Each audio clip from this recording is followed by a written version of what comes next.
تو یہ کراچی اور کراچی کا نتیجہ پورے پاکستان پہ اثر انداز ہوگا. خبردار کسی نے دھون سے، دھاندلی سے، دھمکی سے اور پیسے سے یہاں کے مینڈیٹ کو خریدنے، بیچنے، یار کیا مذاق ہے الیکشن کمیشن کا. یہ آپ بینرز کے سائز کتنے پیسے خرچ ہوئے ہیں، بینر کتنے کا ہے کتنے کا نہیں ہے، اس پہ تو آپ نے پابندی لگائی ہوئی ہے، لیکن کتنے آر او خریدے گئے ہیں، کتنے بیچے گئے ہیں، کتنے پولنگ اسٹیشن خریدے گئے ہیں، اس کا حساب کتاب کون کرے گا؟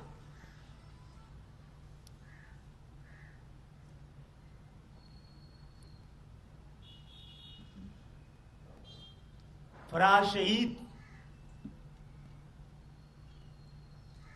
شہید کی شہادت کسی ایک دوسرے رخ پہ جا سکتی ہے. اس دن ہماری ٹاپ لیڈرشپ اگر تدفین کے لیے نہیں پہنچتی تو 10,000 کے قریب لوگ تھے. تم نے تو ایم کیو ایم کے دگنے ووٹوں کا انتظام کر دیا ہے، لیکن شہر کے امن پہ بھی سوال اٹھا دیا ہے. گرفتار کریں، نگراں وزیر اعلیٰ صاحب نہیں کریں گے، اور آئی جی صاحب احتساب آپ کا بھی ہوگا. کیوں گرفتار نہیں کیا جا رہا ہے؟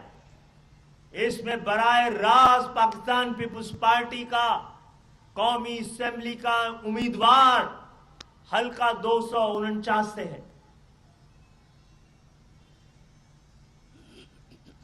اور وہ لڑکے نہ ان کے گھر میں چھاپے پڑے ہیں، نہ کوئی گیا ہے، نہ صحیح طرح سے ایف آئی آر کٹی ہے. جن کے حکم سے ہوا ہے، جن کے بارے میں سب جانتے ہیں، جنہوں نے ڈسٹرکٹ سینٹرل کا ٹھیکہ لیا ہوا تھا، سارے ٹھیکے بھی ترقیاتی کاموں کو اٹھا رہے تھے، جن کا اسپتال اور اس کی پارکنگ نالوں کی زمین پہ بنی ہوئی ہے، جن کے حکم سے ہوا ہے، ان کی ایف آئی آر نہیں کاٹیں گے.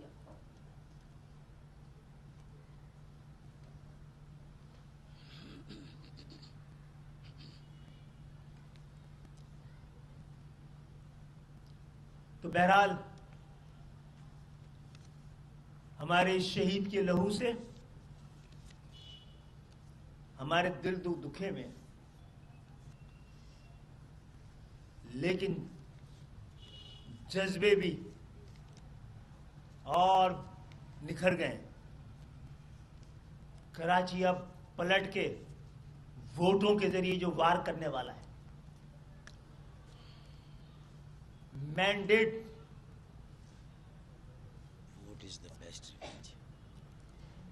وہ کہتے تھے کہ جمہوریت بہترین انتقام، اور ایسا انتقام دیا عوام سے.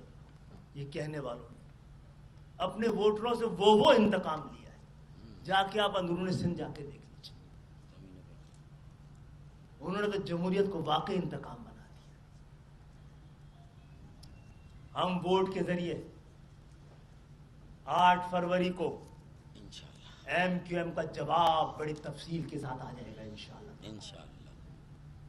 یہ شہر اس کے حقیقی وارثوں کے سپرد ہونے جا رہا ہے، اور اس میں آج الحمدللہ تمام زبانیں بولنے والے، تمام مذاہب سے تعلق رکھنے والے، تمام فقہوں سے اور تمام مسلکوں سے تعلق رکھنے والے لوگ ہیں. ہر طرح کے کمیونٹی کے لوگ ایم کیو ایم کے امیدوار کے حق میں دستبردار ہو رہے ہیں. لوگوں کا ہواؤں کے رخ کا پتہ لگ چکا ہے، ہواؤں کو ایم کیو ایم کے چراغوں کو پتہ لگ چکا ہے. اب چراغ کے جلنے اور ہوا کے چلنے میں جو معاہدہ ہے وہ معاہدہ کراچی میں نافذ ہوگا انشاءاللہ. تو اس کے ساتھ ساتھ یہ کہ کچھ لوگ غلط فہمیاں پھیلا کر ایک بار پھر ہمارے اتحاد میں رکاوٹ ڈال. میں بڑی وضاحت سے کہہ سکتا ہوں، ایم کیو ایم ایک روشن خیال، ترقی پسند، اپنے دین سے محبت کرنے والی جماعت ہے. ایم کیو ایم میں کوئی شیعہ سنی نہیں ہے، ہم اپنے اپنے گھروں میں شیعہ سنی ہیں، دیوبندی اور بریلوی ہیں، لیکن ہم ایم کیو ایم میں مسلمان ہیں، ویسا مسلمان جیسے کہ ہمارے نبی نے ہم سے توقع رکھی ہو، بننے کی کوشش کر رہے ہیں۔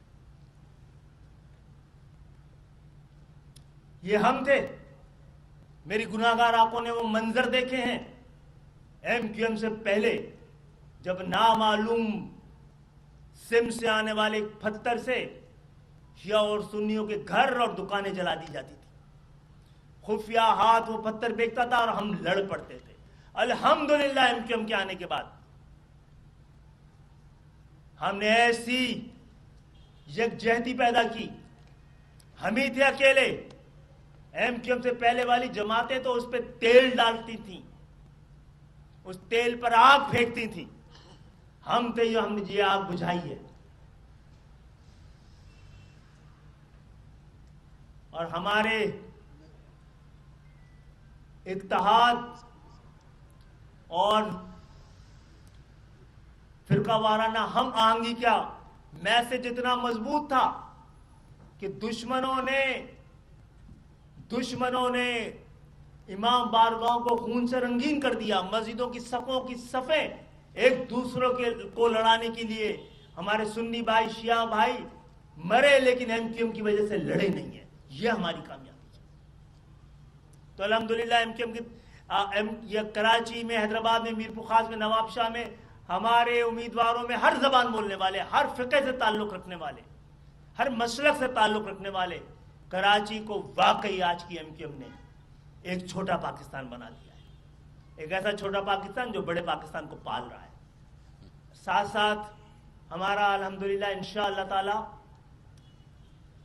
آج ڈسٹرکٹ ایسٹ کا ایک جلسہ ہے گلستان جوہر میں، پھر 2 فروری کو حیدرآباد میں، 4 فروری کو میر پورخاص میں بھی ہے، اور 4 فروری کو ڈسٹرکٹ سینٹرل کا نارتھ اعظم آباد میں۔ ہم تمام تقاضے، اور سکھر کا 1 فروری کو ہے، اور انشاءاللہ تعالی جہاں جہاں جلسے ہم کر رہے ہیں وہاں کے مینڈیٹ کے ساتھ پاکستان مڈل کلاس کی لیڈرشپ کے ساتھ پاکستان کی جمہوریت جس طرح مستحکم ہوگی، نئے خواب جنم لیں گے، پرانے خواب تعبیر پائیں گے۔ میری خوش فہمی ایک مضبوط جمہوریت جو ایم کیو ایم کے عزم اور ارادے سے بنی ہوئی ہوگی، اس کو پلتا پھولتا میں دیکھ رہا ہوں، اور انشاءاللہ تعالی لیکن دوبارہ دہرا رہے ہیں، یہ یک طرفہ نہیں ہو سکتی۔ انصاف، آئین، قانون، سپریم کورٹ، چیف جسٹس، نگراں وزیر اعظم، اتنی بڑی فوج اگر مل کر، اتنی بڑی فوج یعنی کہ نگراں حکومت کی اور عدالتوں کی، اگر ایک قاتل کو گرفتار نہ کر سکے تو پھر امن کے پر جو آواز اٹھے گی اس پہ آپ ہمیں شریک جرم مت سمجھیے گا۔ ہم نے بہت صبر کیا اور صبر کرتے رہیں گے۔ بات کریں، بہت بہت شکریہ۔